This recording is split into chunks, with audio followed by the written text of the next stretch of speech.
Hello नमस्कार, welcome आपके अपने YouTube channel learn India classes पर। रख हौसला वो मंजर भी आएगा, प्यासे के पास चलकर समंदर भी आएगा, थक कर ना बैठ ए मंजिल के मुसाफिर, मंजिल भी मिलेगी और मिलने का मज़ा भी आएगा। इसी के साथ हम अपने आज की कक्षा की शुरुआत करते हैं।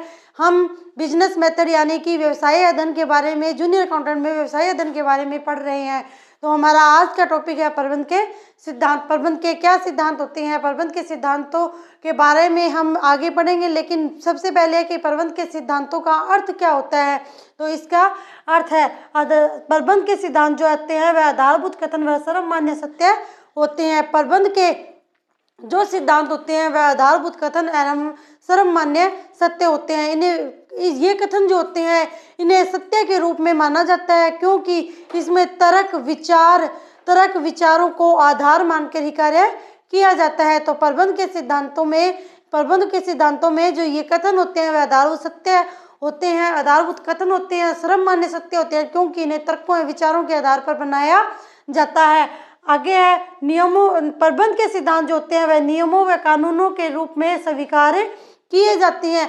कभी कभी प्रबंध के सिद्धांत जो होते हैं वह मार्गदर्शक के रूप में कार्य करते हैं और इन्हें कानूनों के और नियमों के रूप में भी स्वीकार कर लिया जाता है, यानी कि उससे मिलता जुलता अगर कोई कानून है तो उसे उसके रूप में स्वीकार कर लिया जाता है। लेकिन जो प्रबंध के सिद्धांत जो होते हैं वह कानून से ऊपर नहीं होते हैं। कई बार इन्हें स्वीकार कर लिया जाता है लेकिन ये कानून से ऊपर नहीं होते हैं। जो चीज़ कानून में लिखी गई है अगर वह उस सिद्धांतों से मेल नहीं खाती है तो जो कानून में नियम दिए गए हैं उन नियमों को माना जाएगा और उन सिद्धांतों को नहीं माना जाएगा। तो प्रबंध के सिद्धांत जो होते हैं वह कानून से ऊपर नहीं होते हैं। प्रबंध के सिद्धांत जो है वह क्रियाकलापों, व्यवहार, निर्णय लेने में मार्गदर्शक के रूप में प्रभावी तत्व होते हैं। अगर मान लो कोई सिद्धांत बनाया गया है, व्यक्ति उस सिद्धांत को देखकर कोई कार्य करता है तो उसके जो क्रियाकलाप होते हैं, उसका जो व्यवहार होता है, जो वह निर्णय लेता है, उस पे पहले से उससे संबंधित कार्य किए गए हैं, तो इसमें वह निर्णय लेने में मार्गदर्शक के रूप में प्रभावी रूप से कार्य करता है। व्यक्ति को पता चल जाता है कि मैं किस तरीके से कार्य करूं ताकि मैं सही परिणाम पर पहुंच सकूं। आगे है प्रबंध के सिद्धांत अनुभवों, शोध और परीक्षणों के आधार पर निर्धारित किए जाती हैं। जब मान लो कोई भी सिद्धांत है, अगर किसी सिद्धांत को बनाया जाता है तो उसमें व्यक्ति के अनुभव जुड़े होते हैं, फिर वो उन अनुभवों के ऊपर शोध करता है। शोध करने के बाद उसका वो उन शोधों का परीक्षण करता है और उसके बाद ही उन सिद्धांतों के बारे में लोगों को अवगत करवाता है। तो प्रबंध के सिद्धांत जो होते हैं वह अनुभवों, शोध और परीक्षणों के आधार पर निर्धारित किए जाते हैं। आगे है प्रबंधों की सिद्धांतों की पालना करना ऐच्छिक होता है। प्रबंध के जो सिद्धांत होते हैं उनकी पालना करना ऐच्छिक होता है। मान लो अगर कोई व्यक्ति है प्रबंध के सिद्धांतों की पालना नहीं करता है तो भी उसे किसी भी प्रकार का दंड नहीं दिया जा सकता है। तो ये व्यक्ति की इच्छा पर डिपेंड होता है कि वह उनकी पालना कर रहा है या नहीं कर रहा है। आगे है प्रबंध के सिद्धांत जो होते हैं वह पर्याप्त प्रमाण, तर्क वितर्क के पश्चात जो मत सम्य के अनुभव की कसौटी पर खरे उतरते होने सिद्धांत कहलाते हैं। यानी कि जो तथ्य जो होते हैं वो प्रमाण, जो तथ्य जो होते हैं वह प्रमाण, तर्क वितर्क, मत, व्यवहार इत्यादि की कसौटी पर जब वह खरे उतरते हैं और उन्हें लोगों को बताया जाता है तो उसे सिद्धांत कहा जाता है। ये हो गया प्रबंध के सिद्धांतों के अर्थ। प्रबंध के सिद्धांत जो होते हैं वह सर्वव्यापी तो होते हैं लेकिन कानून के रूप में भी कभी कभी स्वीकार कर लिए जाते हैं, लेकिन कानून से ऊपर नहीं होते हैं। यह तथ्यों के आधार पर बनाए जाते हैं और यह प्रमाणों के आधार पर बनाए जाते हैं। इनकी पालना करना ऐच्छिक होता है। इसके बाद है प्रबंध के सिद्धांतों की विशेषताएं।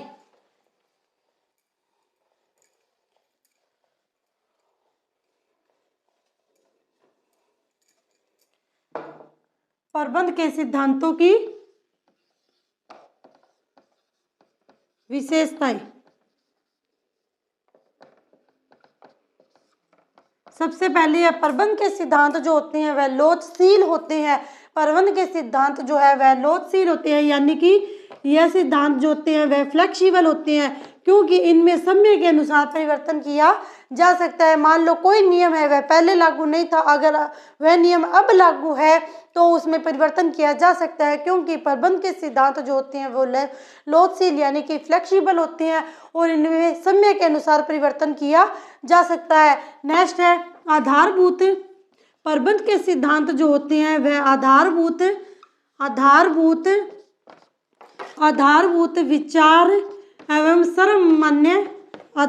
विचार एवं सर्वमान्य सत्य होते हैं। प्रबंध के सिद्धांत जो है वह आधारभूत विचार एवं सर्वमान्य सत्य होते हैं, लेकिन इन्हें अंतिम परिणाम के रूप में स्वीकार नहीं किया जाता है। मान लो कोई सिद्धांत है, सिद्धांत जो है वह कोई भी सिद्धांत है, मान लो अगर व्यक्ति उसके ऊपर कार्य करता है और उसके अनुसार ही कार्य करता है तो वह सत्य तो हो सकता है, लेकिन उसे अंतिम परिणाम नहीं माना जाता है।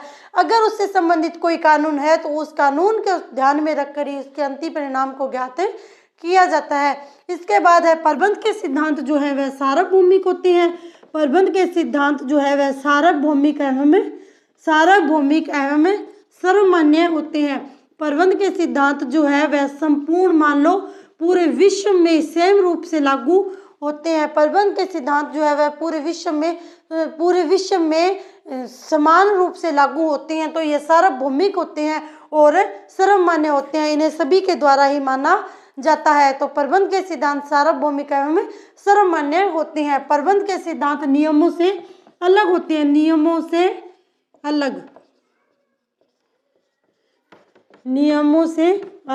प्रबंध के सिद्धांत जो होते हैं वह नियमों से अलग होते हैं, क्योंकि अगर व्यक्ति के द्वारा नियमों की पालना नहीं की जाती है, अगर मान लो किसी व्यक्ति के द्वारा नियमों की पालना नहीं की जाती है, कानून के द्वारा बनाए हुए नियमों की पालना अगर कोई व्यक्ति नहीं करता है तो उसे दंडित भी किया जा सकता है, उस व्यक्ति को दंडित किया जाता है। लेकिन अगर व्यक्ति सिद्धांतों की पालना नहीं करता है तो उसे किसी भी प्रकार से दंडित नहीं किया जा सकता है, उसमें दंड का प्रावधान नहीं दिया गया है। पहला रीजन तो ये है कि जो सिद्धांत होते हैं वे नियमों से अलग होते हैं। दूसरा रीजन ये है कि जो प्रबंध के जो नियम जो होते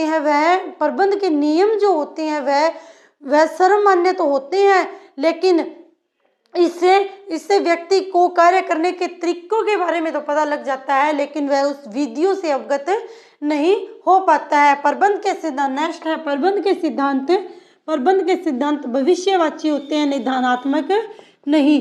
प्रबंध के सिद्धांत भविष्यवाची होते हैं निदानात्मक नहीं।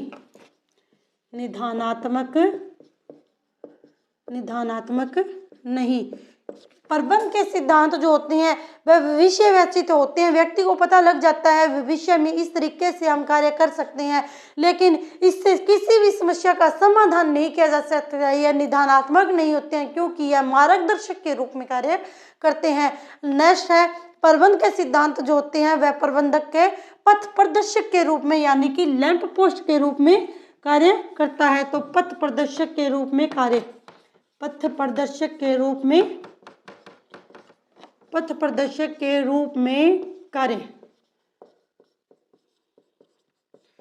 प्रबंध के सिद्धांत जो है वह प्रबंधक के पथ प्रदर्शक के रूप में कार्य करते हैं, यानी कि लैंप पोस्ट के रूप में कार्य करते हैं। तो ये होगी प्रबंध की विशेषताएं। प्रबंध के सिद्धांत लोचशील होते हैं, यह नियमों से यानी कि कानून से अलग होते हैं, यह आधारभूत विचार है सर्वमान्य होते हैं, यह सार्वभौमिक होते हैं, सर्वसत्य होते हैं, इसमें भविष्यवाची होते हैं लेकिन निदानात्मक नहीं होती हैं, यह पथ प्रदर्शक के रूप में कार्य करते हैं। इसके बाद है कि ये प्रबंधक के जनक कौन है और उन्होंने किस में प्रबंधक के बारे में बताया था। तो प्रबंधक के जनक जो हैं आधुनिक प्रबंधक के जनक जो हैं आधुनिक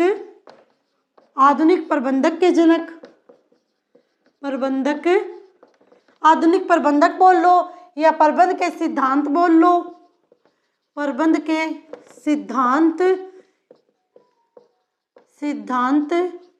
या क्रियात्मक प्रबंधक,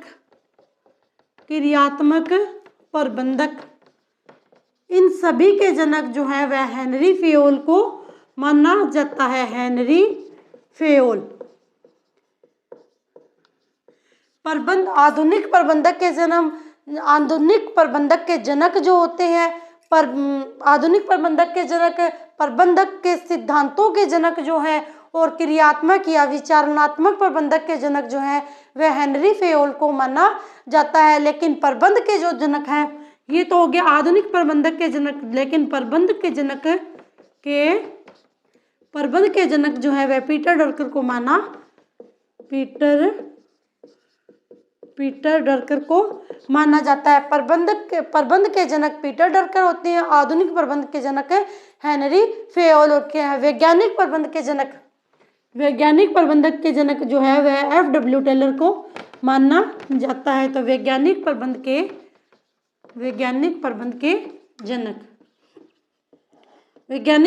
के जनक हैं F.W.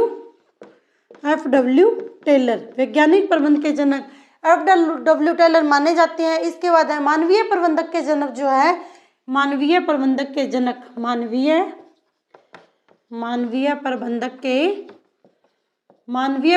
के जनक जो है वह जॉर्ज एल्टन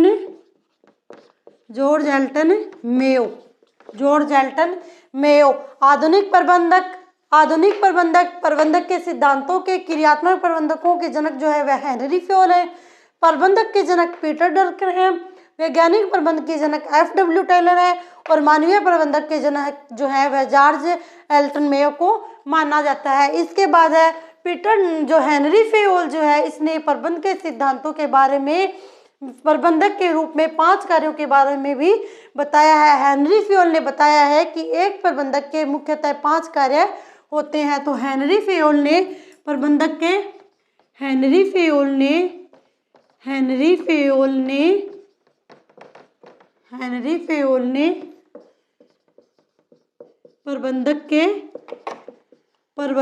5 कार्यों के बारे में बताया है। कितने कार्यों के बारे में बताया है?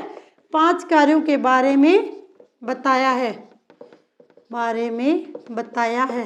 तो 5 कार्य जो होती है वह है नियोजन, संगठन, समन्वय, निर्देशन, नियंत्रण। तो नियोजन 5 कार्य है: नियोजन, संगठन, समन्वय,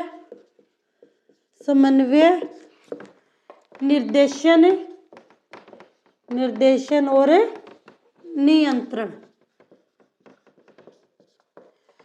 हेनरी फेयोल ने प्रबंध के 5 कार्यों के बारे में बताया है, वह है नियोजन, संगठन, समन्वय, निर्देशन और नियंत्रण। इन 5 कार्यों के बारे में हेनरी फेयोल ने बताया है। हेनरी फेयोल ने प्रबंध के सिद्धांतों के बारे में सर्वप्रथम 1929 में अपनी पुस्तक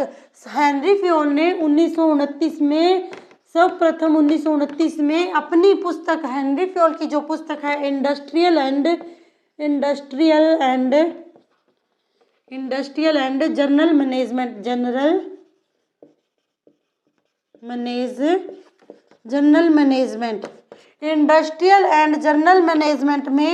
में हेनरी फेयोल के द्वारा अपने प्रबंध के जो सिद्धांत होते हैं, जो प्रबंध के 14 सिद्धांत होते हैं, इसके बारे में हेनरी फेयोल ने अपनी पुस्तक में 1929 में बताया था। इसलिए हेनरी फेयोल को आधुनिक प्रबंध का जनक माना जाता है। और जो प्रबंध के जो 14 सिद्धांत है उसके बारे में हम अपने नेक्स्ट कक्षा में बातें करेंगे। Okay, thanks, like, share, subscribe. जय हिंद, जय भारत।